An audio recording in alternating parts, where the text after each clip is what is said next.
ఇప్పుడు కేవలం 7,999 up to 10 kgs వరకు బరువు తగ్గి అధిక బరువు నుంచి వచ్చే ప్రధాన సమస్యలను దూరం చేసుకోండి. మీ సేవా నిర్వాహకుడికి ఫోన్ కాల్ చేసి బెదిరించి నగదు దోచుకున్నారు కేటుగాళ్లు. పోలీసులమని చెప్పి బెదిరించి మరీ వసూళ్లకు పాల్పడ్డారు. జయశంకర్ భూపాలపల్లి జిల్లా మహదేవ్పూర్లో జరిగిన ఈ మోసం ఆలస్యంగా వెలుగు చూసింది. గత నెల 28న మహదేవ్పూర్ ఏఎస్ఐ పేరుతో ఫోన్ చేసిన సైబర్ నేరగాడు 90,000 తన అకౌంట్లోకి ట్రాన్స్ఫర్ చేయించుకున్నాడు.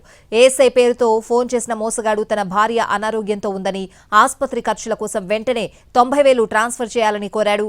జిల్లా స్థాయి పోలీసు ఉన్నతాధికారి ఫోన్ లైన్లో ఉన్నారని చెప్పాడు. దీంతో స్పందించిన మీ సేవా నిర్వాహకుడు తిరుపతి 90,000ను ఫోన్ కాల్ చేసిన వ్యక్తి అకౌంట్ కు ట్రాన్స్ఫర్ చేశాడు. ఆ తర్వాత ఫోన్ కాల్ కట్ అయింది. ఫోన్ స్విచ్ ఆఫ్ వచ్చింది. దీంతో బాధితుడు తాను మోసపోయానని గ్రహించి మహదేవ్పూర్ పోలీసులకు ఫిర్యాదు చేశాడు. కేసు నమోదు చేసి దర్యాప్తు చేపట్టారు పోలీసులు.